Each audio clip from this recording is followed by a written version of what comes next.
Welcome to the Manic podcast, where we respect fashion's past, analyze fashion's present, and get excited about fashion's future. I'm Liberty Imhoff, founder and creative principal of fashion media company Manic. Several times per week, I'll bring you episodes about exciting things happening in fashion, discussion about current issues facing the industry, and the places and people that have made the fashion industry great. Be sure to subscribe to our newsletter and follow us on Instagram at the Manic Podcast and at Manic Metallic, both linked in our show notes. Now, let's get into today's episode. Welcome back to the Manic Metallic Podcast. I'm Liberty, your host. This week's Who Is continues in the path that we've been following on significant figures from the history of media behemoth Condé Nast. Today's subject is quite possibly the most relevant person in the company's history over the past 50 years. We're covering Si Newhouse. Samuel Irving Newhouse Jr., known by everyone as Si Newhouse, was born on November 8, 1927 in Staten Island, New York, to parents Sam and Mitzi. His dad, a lawyer that built the foundation of the century's most powerful media empire, was the son of an impoverished Russian Jewish immigrant, and his mom, who attended Parsons and was an art lover, was from a wealthier upbringing on Manhattan's Upper West Side. He and his younger brother Donald both attended the Horace Mann School, an elite private school in the Bronx that also served as the place where Si met his lifelong friend Roy Cohn, a notorious lawyer that served as the chief counsel to Senator Joseph McCarthy, and later on, a young real estate mogul by the name of Donald J. Trump. Before I continue with Si's life, let me give you a bit of backstory on the beginnings of the Newhouse family's involvement with Condé Nast. His dad, Sam, bought a majority stake in the Staten Island Advance in 1952, a newspaper which was failing at the time, in partnership with Judge Hyman Lazarus, for whom he had worked for years at Lazarus' law firm. Upon Lazarus' death in 1924, Sam purchased the rest of the shares to become the sole owner. Sam and his brothers would go on to build one of the largest chains for newspapers in the country, primarily by purchasing affordably priced newspapers in growing communities. Later on, Sam formed Advance Publications as the holding company for the many newspapers that had been accumulated by that point. In 1959, as a 35th anniversary gift to his beloved wife Mitzi, a strong lover of fashion and of Vogue magazine, Sam Newhouse bought Condé Nast.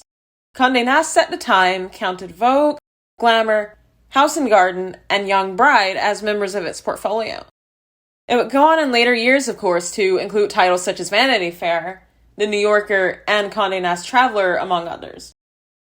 On another note, can you imagine how amazing that it must be to have a husband that just up and buys your favorite magazine company to make you happy? If my husband Ben is listening, can you go and buy me the New Yorker? I love you, thanks.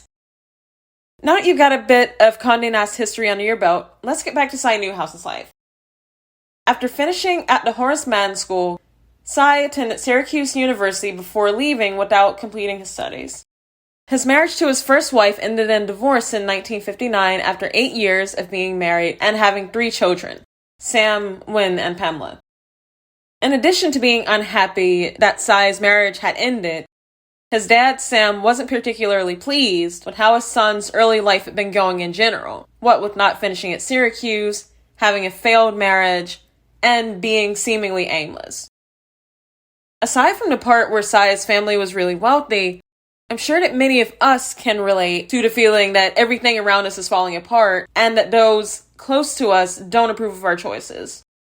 It would likely be especially uncomfortable if one were shy and socially introverted as Si was. After Si left Syracuse University, he worked in various positions in the family business. Eventually, his dad placed him in control of Condé Nast, a move that he made because Si's dad Sam here, he was not as interested in magazines and wanted his son Donald to take over his more favorite newspaper division of Advance Publications.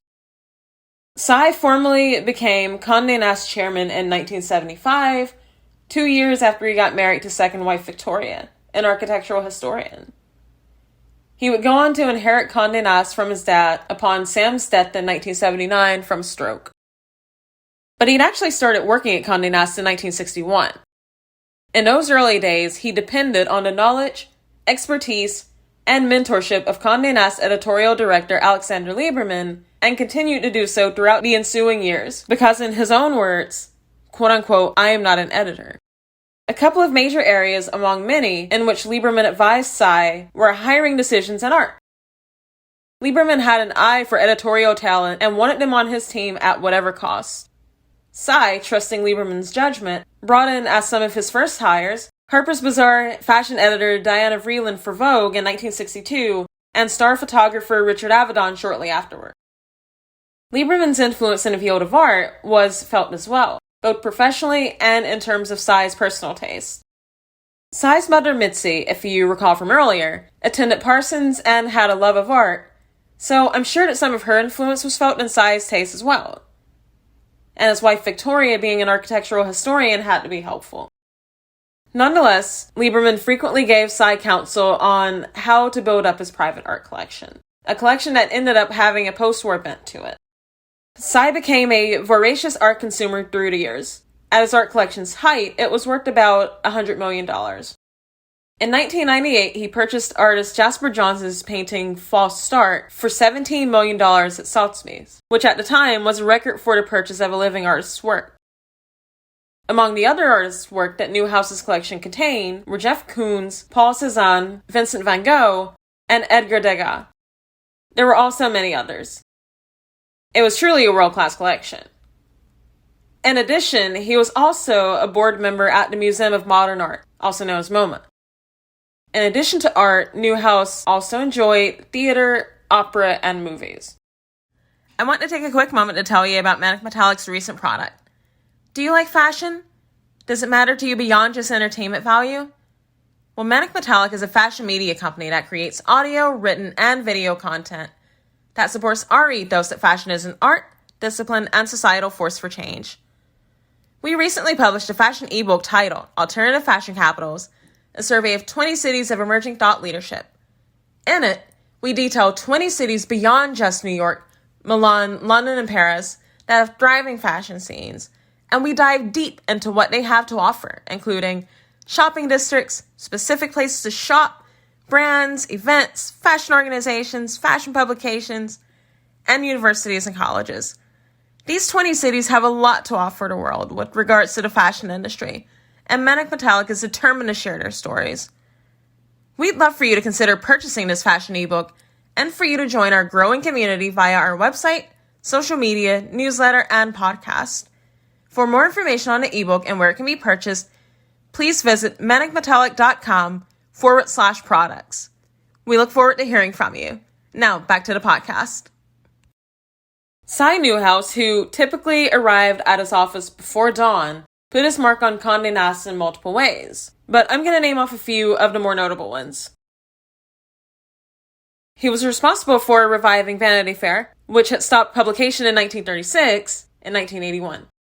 30-year-old British journalist Tina Brown, Tatler's editor-in-chief, was hired to run it after the first two editors didn't work out. She would remain in that Vanity Fair post until she joined the New Yorker, which Si had made the very controversial decision to purchase in 1985 for $200 million in 1992, where she would remain until 1998. At the time that Tina joined the New Yorker in 92, it was losing in the multi-millions per year. She reversed the losses by almost half before leaving. David Remnick took over after her departure, and the New Yorker became profitable again. Si also brought in Anna Wintour as editor-in-chief for Vogue in 1988 after her brief stints at British Vogue and House and Garden and other earlier noteworthy positions at New York Magazine and Harper's Bazaar. Anna had always had her sights set on the editor-in-chief role at Vogue, and her appointment to the role of creative director in 1983 was widely seen as a stepping stone for her eventual appointment to Vogue's lead role, which turned out to be true in the end. Anna has been in that role for 34 years, in addition to taking on additional roles at Condé Nast. Si was known for unceremoniously firing his editors when he felt that his titles needed a change.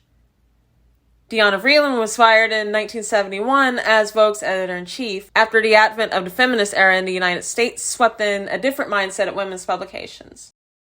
She landed at the Metropolitan Museum of Art as a consultant to the Costume Institute. And of course, her curated exhibitions were visually arresting. Side note, it was here that she mentored a young Andrea Leontale, building up a lifelong friendship between the two. Grace Mirabella found out that she had been fired as editor-in-chief of Vogue in 1988 from a friend that had heard a famous gossip columnist announce it on television. Of course, the young Anna Wintour stepped in to take her place. Mirabella started her own fashion magazine the very next year with funding from Rupert Murdoch. And then there was the acrimonious split between the highly regarded and respected William Shawn and the New Yorker. William Shawn had been the editor of the publication since 1952, but after Si Newhouse bought the New Yorker in 1985, Shawn and his colleagues were mistrustful from the start at Newhouse's intentions for the magazine. They were afraid of losing their autonomy. Shawn lasted for 2 years before he was let go in February of 1987 by Si to be replaced with Robert Gottlieb, editor-in-chief of publisher Alfred A. Knopf. If you could stay on Si's good side, however, Condé editors got everything. Expense accounts, home loans, salaries, and generous clothing allowances, among other perks. The Condé Nast holiday party was held at the Four Seasons Hotel every year. He had architect Frank Gehry design Condé Nast's cafeteria at 4 Times Square. The company is currently headquartered, of course, at One World Trade. This is the company that everyone wanted to work for.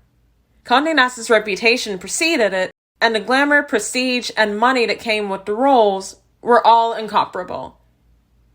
These perks, especially the money, only applied, of course, to the upper-level Condé folks. Entry-level salaries, according to a New York Times article from September 1989 that I've linked in the show notes for this podcast, start at only $15,000 a year.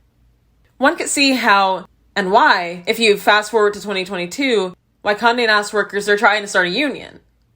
All workers deserve respect, not just those at the top. Something else notable is the fact that Si Newhouse ran in the same circles as Donald Trump back in the day. Now, this actually makes perfect sense when you consider that both were power players in the New York business and, to an extent, its social scene. Their connection was Si Newhouse's Horace Mann School friend Roy Cohn, who had become the lawyer for Advanced Publications, along with being Donald Trump's lawyer. Additionally, there was a Graydon Carter article for GQ magazine in May of 1984 on Donald Trump that did so well on newsstands that Si Newhouse wanted Random House, which he owned at the time, to do a book about Donald Trump. The ghost-written book, The Art of the Deal, came out in 1987. This book catapulted Donald Trump to national prominence in the United States. It would not be incorrect to say that there is a possibility that we would never have had a President Trump were it not for Si Newhouse's championing of Trump at the time. Years later, in the preceding months before the recession of the late 2000s hit, Si decided to start a business magazine called Portfolio in 2007. It ended up being perhaps his biggest failure, as he put $100 million into the cost of the magazine, only for it to fold 2 years later during the depths of the recession. During the recession period, Newhouse sold most of his prestigious art collection and moved from his townhouse into a smaller apartment in order to make sure that he could continue to fund his magazines. Around that same time, he began stepping back from daily business operations, in the late 2000s that is, and retired in 2015. The extraordinarily influential, culturally adept Samuel Irving Newhouse Jr. passed away at his home in Manhattan on October 1st, 2017, at age 89.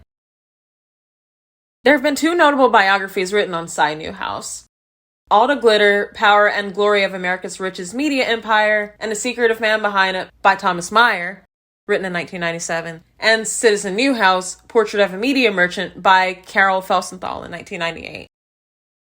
There have also been plenty of questions about the future of Condé Nast and its successors in leadership as the torch is passed to the next generation, or to outsiders, we'll see. But that's to be expected. What can't be disputed, however, is the sheer energy and care that Si took with Condé Nast in building it up to be one of the most powerful media companies in the world. That's going to be it for now. Thanks for tuning in, and we'd love it if you'd spread the word about the Manic Metallic podcast to those that you know. Catch you next episode. Thanks for listening. If you got value out of today's episode, it'd mean a lot to me if you'd rate, review, and subscribe to the Manic Metallic podcast. Be sure to tell all of your fashion-inclined friends and coworkers about the podcast as well. This would really help us to spread our message about fashion being an art discipline, and force for societal change. And don't forget to stay in touch with us by subscribing to the Manic Metallic newsletter and following us on Instagram. Feel free to reach out to us through either of those means. I'd love to hear from you. I'll link these all in the show notes. You're the best.